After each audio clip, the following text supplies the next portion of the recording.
Today in Edo, we have never been as united politically as we are now. You had a dissident group who contested elections and who refused to, and I think that is the operating word. The people of Edo elected them to go and represent them in their House of Assembly, and they refused to be inaugurated. They were not prevented from being inaugurated.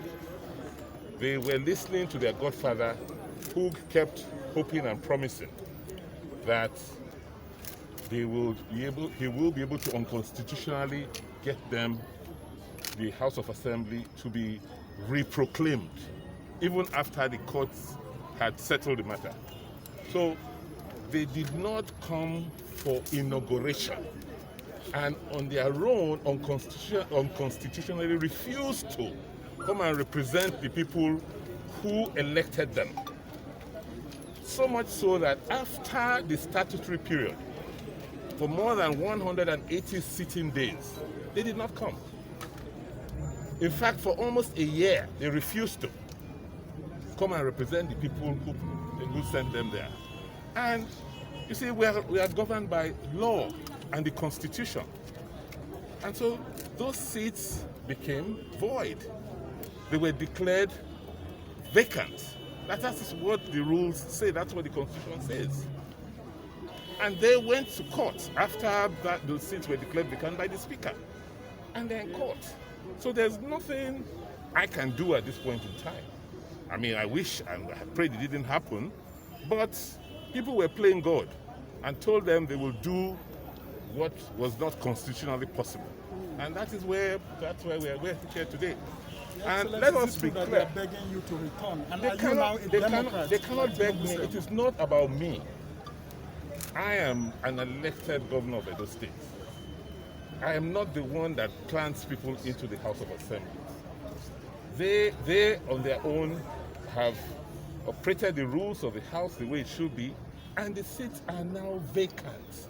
We should learn that our democracy is underpinned by the Constitution and the law. We just can't, even if I wanted to today to bring them in, I don't have such powers. And that should be made very, very clear. I don't have anything personal against any of them, but I cannot, on my own, because I've governed, I don't have that authority to bring them back into the House. Excellency, like I said, former Governor of Lagos State, Adeshida Bola Tinubu, said you are not a Democrat by that action that you took of excluding them. Are you, after your re-election, affirming here that you're a Democrat and you follow democratic processes? Excellency? Democratic processes are underpinned in our Constitution. It is the concept of godfatherism that is undemocratic. The concept of some people who are not governed by the Constitution, remote controlling constitutional operators, that is democratic. And it's going, if we didn't stop it in Edo, it would have derailed our democracy. So whoever is talking from Lagos is not and cannot be a Democrat. Not at all. And election has come and gone. Yes. Yeah, your fellow contestant, the man Izzy Yamutu, said he's still going to court on pre-election matters on the ground that you are not qualified to contest the election. How do you react to this? I'll wait for the courts to make that decision. And so it is believed that one of the things that made people to vote for you was the work you did for your first tenure. Yes.